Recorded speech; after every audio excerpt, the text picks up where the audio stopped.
Analisis Komprehensif Standar Audit 610, Revisi 2021 Sedih Penggunaan Pekerjaan Auditor Internal. Judul Standar dan Nomor. Nama lengkap Standar, Standar Audit, SA, 610, Revisi 2021, Penggunaan Pekerjaan Auditor Internal. Tanggal efektif, standar ini berlaku efektif untuk audit atas laporan keuangan untuk periode yang dimulai pada atau setelah tanggal 1 Januari 2022. Penetapan ini menandai adopsi kerangka kerja yang lebih modern dan terstruktur bagi para praktisi audit di Indonesia dalam berinteraksi dengan fungsi audit internal klien, menyelaraskan praktik domestik dengan standar internasional. Tujuan utama standar, ZW. Tujuan fundamental dari SA 610 adalah untuk menyediakan sebuah kerangka kerja yang logis dan berbasis risiko bagi auditor eksternal dalam memanfaatkan sumber daya fungsi audit internal, FAI, secara efektif tanpa mengorbankan kualitas, independensi, dan tanggung jawab audit. Standar ini tidak mewajibkan penggunaan FAI, melainkan menjawab pertanyaan krusial. Jika kami memutuskan untuk menggunakan pekerjaan auditor internal, bagaimana kami melakukannya dengan benar? Secara spesifik, tujuan auditor eksternal, ketika entitas memiliki FAI yang berpotensi untuk digunakan, terbagi menjadi 3 langkah yang berurutan dan saling terkait. Menentukan kelayakan, area, dan luas penggunaan. Pertama, auditor harus menentukan apakah pekerjaan FAI atau asistensi langsung dari auditor internal dapat digunakan. Jika ya, keputusan selanjutnya adalah menentukan pada area mana dan seberapa luas pemanfaatan tersebut dapat dilakukan. Ini adalah tahap evaluasi dan perencanaan strategis. Memastikan kecukupan pekerjaan FAI, jika auditor memutuskan untuk menggunakan pekerjaan yang telah atau akan dilakukan oleh FAI, auditor harus menentukan apakah pekerjaan tersebut memadai untuk tujuan audit eksternal. Ini adalah tahap validasi dan verifikasi. Memberikan arahan dan supervisi yang tepat, jika auditor memutuskan untuk menggunakan auditor internal untuk memberikan asistensi langsung, auditor harus memastikan adanya arahan, supervisi, dan penelaahan yang tepat atas pekerjaan yang dilakukan. Ini adalah tahap manajemen dan pengendalian mutu. Ketiga tujuan ini menciptakan sebuah proses gating yang sistematis.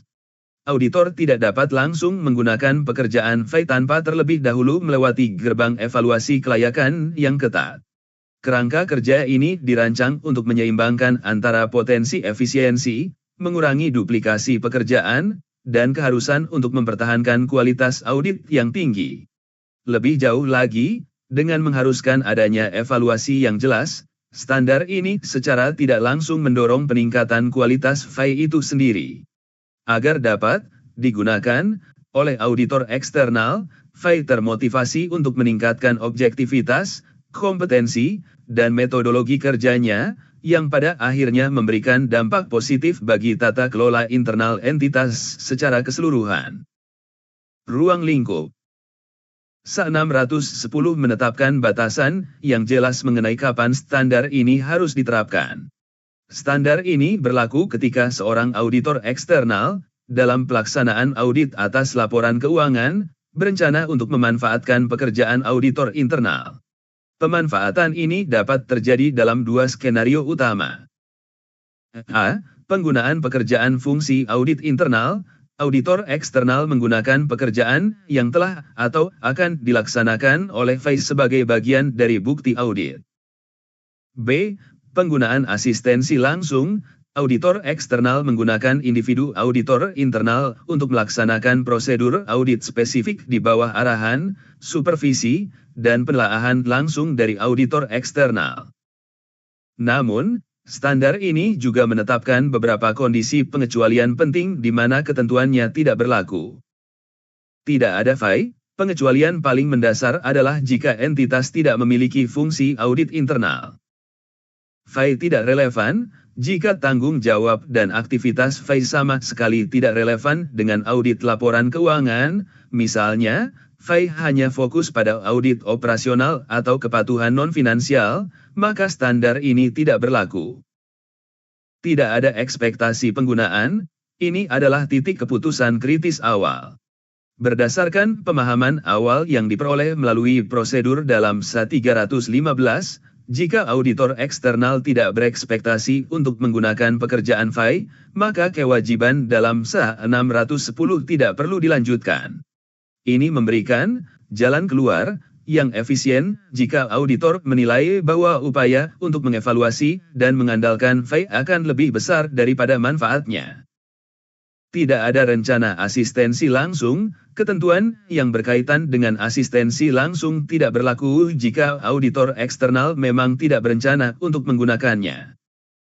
Larangan oleh peraturan, jika peraturan perundang-undangan secara spesifik melarang atau membatasi penggunaan pekerjaan FAI atau asistensi langsung, maka larangan tersebut yang berlaku. Fleksibilitas dalam ruang lingkup ini sangat penting untuk skalabilitas audit. Pada audit entitas yang lebih kecil, auditor mungkin dapat dengan cepat menyimpulkan bahwa lebih efisien untuk melakukan semua pekerjaan sendiri. Sebaliknya, pada audit entitas besar dan kompleks dengan FAI yang matang, mengabaikan potensi yang ditawarkan SA 610 justru merupakan sebuah inefisiensi. Dengan demikian, ruang lingkup SA 610 memungkinkan auditor untuk menyesuaikan strategi auditnya dengan kondisi spesifik klien, bukan menerapkan pendekatan satu ukuran untuk semua. Definisi kunci. SA 610 memperkenalkan dan mendefinisikan dua istilah sentral yang menjadi dasar pemisahan dua mode interaksi yang fundamental.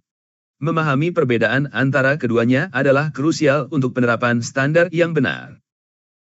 A. Fungsi audit internal.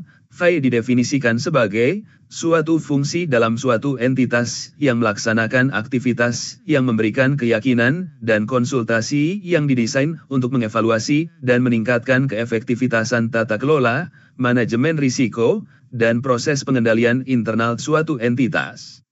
Definisi ini menekankan peran FAI sebagai bagian integral dari struktur tata kelola dan pengendalian internal entitas. B. Asistensi langsung, didefinisikan sebagai penggunaan auditor internal untuk melaksanakan prosedur audit di bawah arahan, supervisi, dan penelaahan auditor eksternal. Definisi ini menyoroti hubungan kerja yang sangat berbeda, di mana auditor eksternal mengambil alih kendali atas proses kerja. Perbedaan krusial antara kedua definisi ini terletak pada siapa yang mengarahkan pekerjaan dan memiliki tanggung jawab utama atas pelaksanaan prosedur tersebut. Ketika menggunakan pekerjaan FAI, auditor eksternal bertindak sebagai evaluator atas hasil kerja, output, yang telah direncanakan dan dilaksanakan oleh FAI sesuai dengan mandat internal mereka. Auditor eksternal menilai apakah output tersebut dapat diandalkan sebagai bukti audit. Ketika menggunakan asistensi langsung, auditor eksternal bertindak sebagai manajer yang mengarahkan proses kerja, input, dari individu auditor internal. Auditor internal tersebut, untuk sementara waktu, berfungsi seolah-olah mereka adalah anggota tim audit eksternal yang diperbantukan. Pemisahan yang tegas ini sangat penting karena menciptakan dua jalur risiko yang berbeda bagi auditor eksternal. Risiko dalam menggunakan pekerjaan FAI adalah risiko evaluasi, yaitu risiko bahwa auditor eksternal salah menilai kualitas atau relevansi pekerjaan FAI. Sementara itu, risiko dalam menggunakan asistensi langsung adalah risiko supervisi, yaitu risiko bahwa auditor eksternal gagal memberikan arahan, supervisi, dan penelaahan yang memadai. Dengan mendefinisikan keduanya secara terpisah, standar ini memaksa auditor untuk mempertimbangkan dan memitigasi kedua jenis risiko ini secara eksplisit dan berbeda, yang pada akhirnya mengarah pada manajemen risiko perikatan yang lebih baik. Prinsip dan konsep fundamental. Di jantung SA 610 terletak sebuah prinsip yang tidak dapat ditawar, tanggung jawab tunggal auditor eksternal. Paragraf 11 standar ini dengan tegas menyatakan, Auditor eksternal memiliki tanggung jawab tunggal atas opini audit yang dinyatakan, dan tanggung jawab tersebut tidak berkurang dengan digunakannya pekerjaan fungsi audit internal atau auditor internal untuk memberikan asistensi langsung pada perikatan. Prinsip ini berfungsi sebagai pilar konseptual yang menopang seluruh standar. Ini adalah jaring pengaman yang memastikan bahwa tidak peduli seberapa besar tingkat keterlibatan atau ketergantungan pada FAI, akuntabilitas akhir atas opini audit tetap berada di tangan auditor eksternal. Implikasi dari prinsip ini sangat mendalam. Meningkatkan skeptisisme profesional, karena tanggung jawab tidak dapat didelegasikan, auditor eksternal tidak dapat menerima pekerjaan FAI secara pasif atau tanpa pertanyaan. Mereka harus secara aktif menantang, memverifikasi, dan mengevaluasi pekerjaan tersebut dengan tingkat skeptisisme profesional yang sama seperti yang mereka terapkan pada bukti audit lainnya yang mereka kumpulkan sendiri. Menetapkan batasan yang jelas, prinsip ini secara inheren menetapkan batasan pada sejauh mana pekerjaan FAI dapat digunakan. Auditor eksternal harus selalu melakukan pekerjaan yang cukup secara langsung untuk membentuk dasar yang memadai bagi opini mereka, terutama di area-area yang melibatkan risiko tinggi dan pertimbangan signifikan. Melindungi integritas profesi, prinsip, tanggung jawab tunggal, ini sangat vital untuk melindungi integritas profesi audit. Jika standar mengizinkan adanya pengalihan atau pembagian tanggung jawab, hal itu akan mengaburkan batas antara audit internal yang independensinya bersifat organisasional dan audit eksternal yang independensinya bersifat fundamental. Hal ini berpotensi mengikis kepercayaan publik terhadap objektivitas dan keandalan opini auditor eksternal. Dengan menegaskan bahwa tanggung jawab tidak dapat dibagi, SA610 memperkuat pilar independensi yang menjadi dasar dari nilai jasa audit bagi pasar modal dan pemangku kepentingan lainnya. Ketentuan utama, persyaratan wajib Z, what, and how. Bagian ini merinci persyaratan wajib yang harus dipatuhi oleh auditor. Ketentuan ini dibagi menjadi dua jalur yang berbeda, sesuai dengan definisi kunci yang telah dibahas sebelumnya. 6.1 Penggunaan pekerjaan fungsi audit internal, paragraf 1525. Jalur ini mengatur proses bagi auditor eksternal untuk mengevaluasi dan menggunakan output atau hasil kerja dari FAI. Proses ini melibatkan serangkaian langkah evaluasi dan validasi yang ketat. Evaluasi 3 pilar FAI. Paragraf 15 sebelum dapat menggunakan pekerjaan FAI, auditor eksternal wajib melakukan evaluasi komprehensif terhadap 3 pilar fundamental dari fungsi tersebut. Objektivitas, sejauh mana status organisasi, kebijakan, dan prosedur yang relevan mendukung kemampuan auditor internal untuk bekerja tanpa bias, konflik kepentingan, atau pengaruh yang tidak semestinya. Kompetensi, tingkat pengetahuan, keahlian, dan pengalaman kolektif dari FAI untuk melaksanakan tugas mereka secara profesional. Pendekatan sistematis dan disiplin, apakah FAI menerapkan pendekatan yang terstruktur dan metodis dalam perencanaan, pelaksanaan, supervisi, penelaahan, dan pendokumentasian aktivitasnya, termasuk adanya pengendalian mutu. Larangan penggunaan, paragraf 16 standar ini sangat tegas. Jika hasil evaluasi menunjukkan bahwa salah satu dari 3 pilar di atas tidak memadai, maka auditor eksternal tidak boleh menggunakan pekerjaan FAI sama sekali. Tidak ada kompromi dalam hal ini. Penentuan sifat dan luas penggunaan, paragraf 17-19 jika FAI lolos dari evaluasi awal, auditor harus menentukan area dan tingkat penggunaan pekerjaan mereka. Standar ini memperkenalkan konsep skala geser, sliding scale, berbasis risiko. Auditor eksternal harus merencanakan untuk menggunakan lebih sedikit pekerjaan FAI dan melakukan lebih banyak pekerjaan sendiri ketika area audit melibatkan banyak pertimbangan, judgement, seperti evaluasi estimasi akuntansi yang kompleks. Risiko kesalahan penyajian material yang telah dinilai lebih tinggi, terutama untuk risiko yang diidentifikasi sebagai risiko signifikan. Tingkat objektivitas dan kompetensi FAI, meskipun dianggap memadai, berada di sisi yang lebih rendah dari spektrum. Pendekatan ini memastikan bahwa efisiensi yang diperoleh dari penggunaan FAI tidak pernah mengorbankan fokus audit pada area yang paling krusial dan berisiko. Prosedur atas pekerjaan yang digunakan, paragraf 21-25 setelah merencanakan untuk menggunakan pekerjaan spesifik dari FAI, auditor eksternal harus melaksanakan prosedur audit yang cukup untuk memvalidasi kecukupan pekerjaan tersebut. Ini termasuk membaca laporan FAI, mengevaluasi dokumentasi, dan yang terpenting, standar ini mewajibkan auditor eksternal untuk melakukan pelaksanaan ulang, reperformance, dari beberapa pekerjaan yang dilakukan oleh FAI. Pelaksanaan ulang ini bukan sekadar menelaah kertas kerja, melainkan melakukan kembali sebagian pengujian secara independen untuk memvalidasi proses dan kesimpulan FAI. Ini memberikan tingkat keyakinan yang paling persuasif atas kualitas pekerjaan FAI. 6.2 Penggunaan auditor internal untuk asistensi langsung, paragraf 26-35.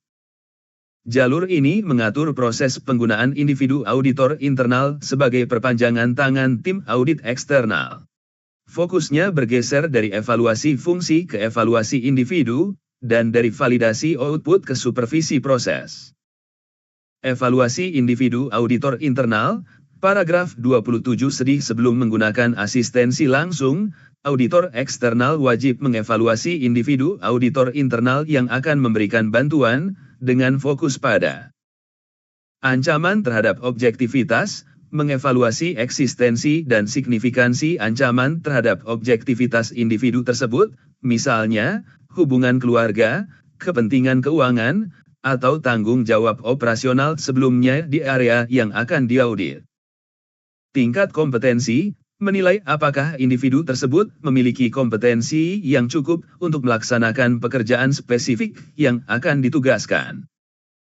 Larangan penggunaan, paragraf 28 sama seperti jalur pertama, jika terdapat ancaman signifikan terhadap objektivitas individu atau jika individu tersebut tidak memiliki kompetensi yang cukup, maka asistensi langsung dari individu tersebut tidak boleh digunakan.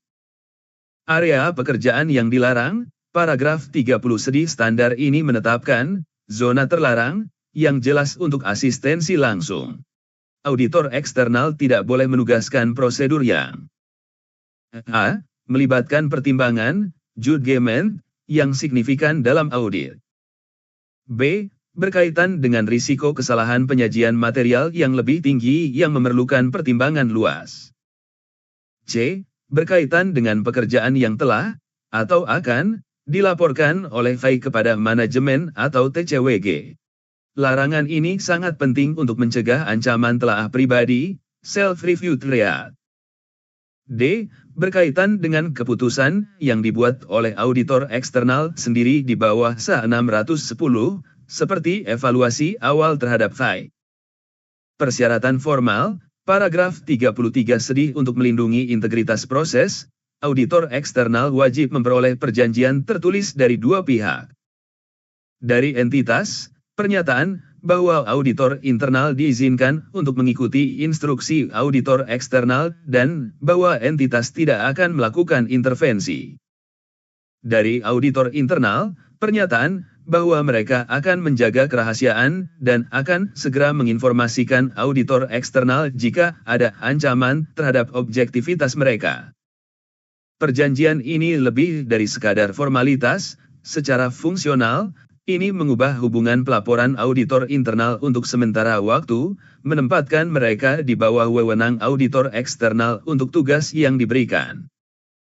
Arahan, supervisi, dan penelaahan, paragraf 34-35 auditor eksternal harus memberikan arahan, supervisi, dan penelaahan yang memadai atas semua pekerjaan yang dilakukan melalui asistensi langsung. Standar menekankan bahwa tingkat supervisi ini harus lebih ekstensif daripada untuk anggota tim audit eksternal biasa, mengingat auditor internal tidak independen terhadap entitas. Penelaahan ini harus mencakup pemeriksaan kembali oleh auditor eksternal terhadap beberapa bukti audit yang diperoleh oleh auditor internal. Materi penerapan dan penjelasan penting. Bagian materi penerapan dan penjelasan lain, paragraf A, dalam standar ini berfungsi sebagai jembatan penting antara ketentuan teoretis dan aplikasi praktis di lapangan. Bagian ini memberikan contoh, klarifikasi, dan panduan yang sangat berharga. Berikut adalah poin-poin paling signifikan. Faktor-faktor konkret untuk mengevaluasi objektivitas, ref, para. A7 untuk menerjemahkan konsep, objektivitas, yang abstrak menjadi kriteria yang dapat dievaluasi, standar memberikan contoh-contoh spesifik. Objektivitas didukung secara kuat ketika FAI melapor ke level yang cukup tinggi dalam organisasi, idealnya langsung kepada pihak yang bertanggung jawab atas tata kelola, TCWG, seperti komite audit. Kepala audit internal memiliki akses langsung dan tidak terbatas kepada TCWG. FAI bebas dari tanggung jawab operasional atau manajerial yang saling bertentangan. TCWG memiliki peran dalam keputusan kepegawaian FAI, misalnya, penunjukan, pemberhentian, dan remunerasi kepala audit internal. Indikator kompetensi, ref, para. A8 standar memberikan indikator praktis untuk menilai kompetensi, termasuk apakah FAI memiliki sumber daya, jumlah staf dan keahlian, yang memadai relatif terhadap ukuran dan kompleksitas entitas. Adanya kebijakan yang mapan untuk perekrutan, pelatihan, dan pengembangan profesional berkelanjutan. Apakah auditor internal memiliki kualifikasi profesional yang relevan, misalnya, sertifikasi seperti CIA, CPA, dan pengetahuan yang memadai tentang kerangka pelaporan keuangan yang berlaku. Keseimbangan objektivitas dan kompetensi, ref, para. A9 paragraf ini memberikan klarifikasi penting bahwa objektivitas dan kompetensi yang tinggi tidak dapat saling mengompensasi. FAI yang sangat kompeten tetapi tidak objektif tidak dapat diandalkan. Sebaliknya, FAI yang sangat objektif tetapi tidak memiliki kompetensi yang cukup juga tidak akan memberikan nilai tambah. Keduanya harus berada pada tingkat yang memadai secara individual. Contoh pekerjaan yang dapat digunakan, ref, para. A16 untuk membantu auditor dalam perencanaan, standar memberikan contoh pekerjaan FAI yang umumnya dapat dipertimbangkan untuk digunakan, seperti pengujian keefektifan operasi pengendalian yang bersifat rutin. Pelaksanaan prosedur substantif yang melibatkan pertimbangan terbatas, misalnya, vouching penambahan aset tetap. Observasi atas penghitungan fisik persediaan. Menelusuri transaksi melalui sistem informasi keuangan. Area pertimbangan signifikan, zona terlarang, ref, para. A19 bagian ini secara efektif menciptakan zona terlarang, di mana ketergantungan pada FAI harus minimal atau nol. Pekerjaan di area ini harus dilakukan secara langsung oleh auditor eksternal. Area-area ini adalah inti dari pertimbangan profesional auditor eksternal dan mencakup penilaian risiko kesalahan penyajian material. Pengevaluasian kecukupan pengujian yang dilaksanakan. Pengevaluasian ketepatan penggunaan asumsi kelangsungan usaha, going concern. Pengevaluasian estimasi akuntansi yang signifikan, misalnya, provisi penurunan nilai, nilai wajar. Pengevaluasian kecukupan pengungkapan dalam laporan keuangan. Dengan secara eksplisit mencantumkan area-area kritis ini, standar tidak hanya memberikan panduan tetapi juga melindungi auditor eksternal. Jika terjadi sengketa atau tinjauan mutu, auditor dapat dengan jelas menunjukkan bahwa mereka telah mempertahankan tanggung jawab penuh atas area-area paling krusial, sesuai dengan panduan standar. Hubungan dengan standar audit lain. SA610 tidak berdiri sendiri, ia beroperasi dalam sebuah ekosistem standar audit yang saling terhubung. Memahami interaksi ini sangat penting untuk penerapan yang holistik. SA315, pengidentifikasian dan penilaian risiko, SA330, respons auditor terdapat aliran proses yang sangat jelas dan logis antara ketiga standar ini. SA315 adalah titik awal, di mana auditor eksternal memperoleh pemahaman awal tentang FAI sebagai bagian dari pemahaman atas entitas dan lingkungannya. Informasi ini menjadi input bagi SA610. Berdasarkan input tersebut, SA610 berfungsi sebagai modul pemrosesan keputusan, di mana auditor mengevaluasi dan memutuskan apakah, di mana, dan bagaimana menggunakan FAI. Keputusan yang diambil dalam SA610 kemudian secara langsung memengaruhi dan memodifikasi output atau eksekusi rencana audit, yaitu sifat, saat, dan luas prosedur audit lebih lanjut yang dirancang di bawah SA330. SA260, komunikasi dengan pihak yang bertanggung jawab atas tata kelola penggunaan FAI bukan hanya keputusan teknis audit, tetapi juga merupakan masalah tata kelola. SA610 mewajibkan auditor eksternal untuk mengomunikasikan rencana penggunaan pekerjaan FAI, paragraf 20, atau asistensi langsung, paragraf 31, kepada TCWG. Komunikasi ini merupakan bagian integral dari pembahasan mengenai ruang lingkup dan waktu audit yang direncanakan sebagaimana diatur dalam SA260.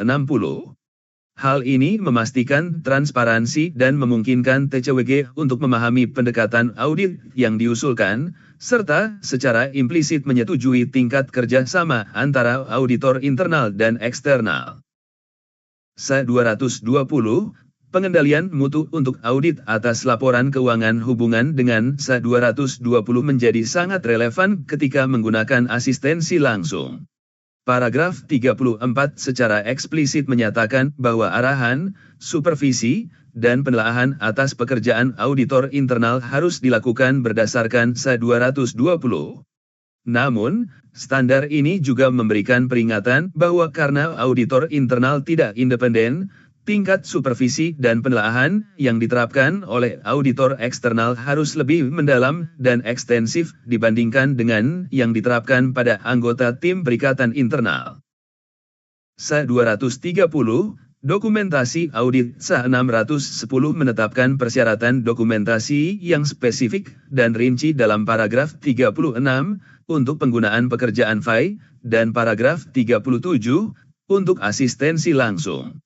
Dokumentasi ini harus mematuhi prinsip-prinsip umum yang diatur dalam SA230, yaitu harus cukup untuk memungkinkan auditor berpengalaman, yang tidak memiliki hubungan sebelumnya dengan perikatan, untuk memahami dasar keputusan yang dibuat dan bukti yang diperoleh.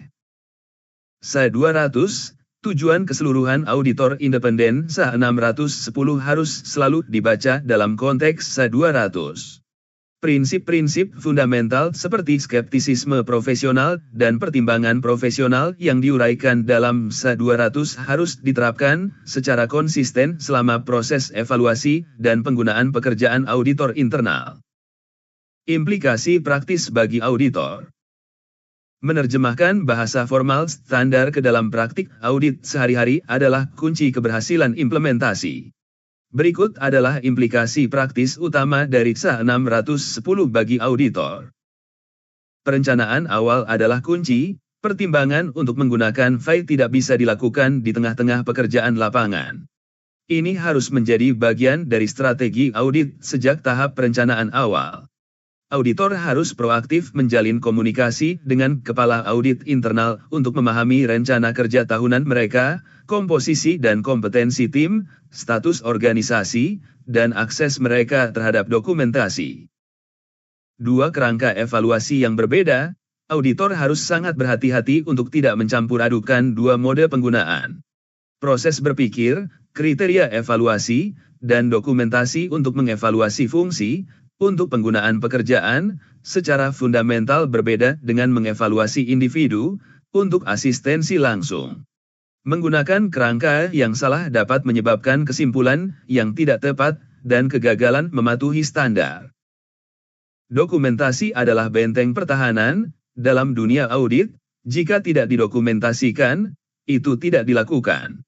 Kertas kerja audit harus menceritakan kisah yang lengkap dan logis, evaluasi yang dilakukan terhadap 3 pilar FAI atau individu, dasar rasional untuk setiap keputusan, baik untuk menggunakan maupun tidak menggunakan, sifat dan luas pekerjaan yang digunakan, dan bukti konkret dari prosedur validasi, seperti hasil pelaksanaan ulang, atau supervisi, seperti catatan penelaahan. Dokumentasi yang kuat adalah pertahanan terbaik saat menghadapi tinjauan mutu internal, inspeksi regulator, atau potensi litigasi. Komunikasi proaktif dengan TCWG, jangan menunggu hingga akhir audit untuk membahas penggunaan FAI. Komunikasikan rencana ini di awal sebagai bagian dari strategi audit. Ini menunjukkan transparansi, mengelola ekspektasi, dan memastikan keselarasan dengan pihak yang pada akhirnya bertanggung jawab atas tata kelola entitas. Untuk membantu memvisualisasikan perbedaan praktis antara dua mode penggunaan, tabel perbandingan berikut dapat menjadi alat bantu yang sangat berguna. Tabel perbandingan dua mode penggunaan auditor internal. Kriteria. Penggunaan pekerjaan fungsi audit internal. Penggunaan asistensi langsung. Fokus evaluasi. Fungsi secara keseluruhan, objektivitas, kompetensi, pendekatan sistematis. Individu auditor internal, ancaman objektivitas, kompetensi. Sifat pekerjaan. Mengevaluasi dan menggunakan pekerjaan yang telah akan dilakukan oleh FAI sesuai rencana mereka. Menugaskan dan mengarahkan prosedur spesifik kepada auditor internal untuk dilaksanakan. Tingkat supervisi. Evaluasi dan pengujian, termasuk pelaksanaan ulang, atas hasil kerja FAI. Arahan, supervisi, dan penelaahan langsung atas proses kerja oleh auditor eksternal. Area terlarang. Area dengan pertimbangan signifikan risiko tinggi, misalnya, estimasi akuntansi. Area dengan pertimbangan signifikan, risiko tinggi, pekerjaan yang sudah dilaporkan FAI, dan keputusan tentang FAI itu sendiri. Dokumentasi kunci. Evaluasi 3 pilar fungsi, basis keputusan luas penggunaan, prosedur evaluasi atas pekerjaan. Evaluasi individu, basis penugasan, bukti arahan penelaahan, perjanjian tertulis. Contoh sederhana, analogi kontraktor utama. Untuk mengilustrasikan konsep-konsep dalam SA 610 yang terkadang abstrak, sebuah analogi sederhana dapat sangat membantu. Bayangkan seorang kontraktor utama, auditor eksternal, yang memiliki tanggung jawab tunggal untuk membangun sebuah gedung berkualitas tinggi sesuai spesifikasi, memberikan opini audit yang tepat. Skenario 1, menggunakan pekerjaan fungsi audit internal. Kontraktor utama membutuhkan sistem perpipaan untuk seluruh gedung. Ada perusahaan subkontraktor pipa yang memiliki reputasi baik di kota itu, fungsi audit internal yang kompeten objektif. Evaluasi, paragraf 15 sedih sebelum mempekerjakan mereka, kontraktor utama melakukan uji tuntas. Ia memeriksa lisensi dan sertifikasi subkontraktor, kompetensi, mencari ulasan dari klien sebelumnya untuk memastikan mereka tidak memiliki catatan buruk, objektivitas, dan memastikan mereka mengikuti standar konstruksi nasional dan memiliki proses inspeksi mutu internal, pendekatan sistematis. Penggunaan, paragraf 18-23-24 kontraktor utama memutuskan untuk membiarkan subkontraktor memasang semua pipa di kamar mandi standar, yang merupakan pekerjaan rutin, area berisiko rendah. Namun, untuk sistem sprinkler pemadam kebakaran yang sangat krusial dan kompleks, area berisiko tinggi, kontraktor utama memutuskan untuk mengerjakannya sendiri dengan timnya. Setelah subkontraktor menyelesaikan pekerjaan mereka, kontraktor utama tidak hanya melihat hasilnya, tetapi juga secara acak memilih beberapa sambungan pipa dan melakukan uji tekanan sendiri, pelaksanaan ulang, untuk memvalidasi kualitas pekerjaan subkontraktor. Skenario 2, menggunakan asistensi langsung. Kontraktor utama membutuhkan bantuan untuk pekerjaan kelistrikan sederhana, seperti menarik kabel di beberapa ruangan. Salah satu tukang pipa dari tim subkontraktor ternyata juga memiliki sertifikasi dasar kelistrikan, auditor internal yang kompeten untuk tugas spesifik. Evaluasi, paragraf 27 sedih kontraktor utama mewawancarai tukang tersebut secara pribadi. Ia memastikan tukang itu tidak memiliki hubungan keluarga dengan pemasok kabel, ancaman objektivitas, dan menguji pengetahuannya tentang kode keselamatan listrik dasar, kompetensi. Penggunaan, paragraf 30, 33-34 kontraktor utama tidak akan pernah meminta tukang tersebut untuk merancang seluruh skema kelistrikan gedung, pekerjaan dengan pertimbangan signifikan. Sebaliknya, ia memberikan instruksi yang sangat spesifik dan terperinci, tarik kabel tipe X dari titik A ke titik B, gunakan konektor tipe Y, dan laporkan kembali kepadaku setelah selesai.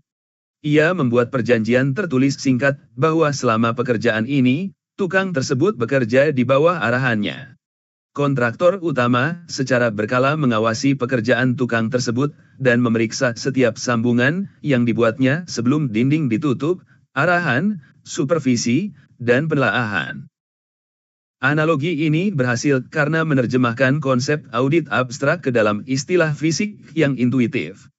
Ini membuat perbedaan antara mengandalkan hasil kerja sebuah tim, subkontraktor pipa, dan mengarahkan proses kerja seorang individu, tukang listrik, menjadi sangat jelas dan mudah diingat.